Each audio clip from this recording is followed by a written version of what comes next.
एक गांव में दो मित्र नकुल और सोहन रहते थे। नकुल बहुत धार्मिक था और भगवान को बहुत मानता था, जबकि सोहन बहुत मेहनती थी। एक बार दोनों ने मिलकर 1 बीघा जमीन खरीदी, जिससे वह बहुत फसल उगाकर अपना घर बनाना चाहते थे। सोहन तो खेत में बहुत मेहनत करता, लेकिन नकुल कुछ काम नहीं करता, बल्कि मंदिर में जाकर भगवान से अच्छी फसल के लिए प्रार्थना करता था। इसी तरह समय बीतता गया।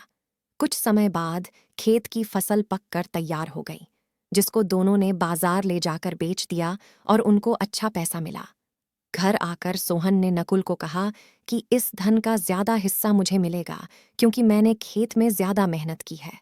यह बात सुनकर नकुल बोला, नहीं, धन का तुमसे ज्यादा हिस्सा मुझे मिलना चाहिए, क्योंकि मैंने भगवान से इसकी प्रार्थना की, तभी हमको अच्छी फसल हुई। भगवान के बिना कुछ संभव नहीं है। जब वह दोनों इस बात को आपस में नहीं सुलझा सके, तो धन के बेंटवारे के लिए दोनों गांव के मुखिया के पास पहुंचे।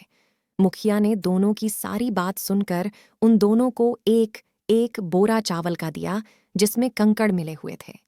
मुखिया ने कहा कि कल सुबह तक तुम दोनों को इसमें से चावल और कंकड़ अलग करके लाने हैं, तब मैं निर्णय करूंगा कि इस धन का ज्यादा हिस्सा किसको मिलना चाहिए। दोनों चावल की बोरी लेकर अपने घर चले गए। सोहन ने रात भर जागकर चावल और कंकड़ को अलग किया, लेकिन नकुल चावल की बोरी को लेकर मंदिर में गया और भगवान से चावल में से कंकड़ अलग करने की प्रार्थना की। अगले दिन सुबह सोहन जितने चावल और कंकड़ अलग कर सका, उसको ले जाकर मुखिया के पास गया, जिसे देखकर मुखिया खुश हुआ। नकुल वैसी की वैसी बोरी को ले जाकर मुखिया के पास गया। मुखिया ने नकुल को कहा कि दिखाओ तुमने कितने चावल साफ किए हैं। नकुल ने कहा कि मुझे भगवान पर पूरा भरोसा है कि सारे चावल साफ हो गए होंगे। जब बोरी को खोला गया तो चावल और कंकड़ वैसे के वैसे ही थे।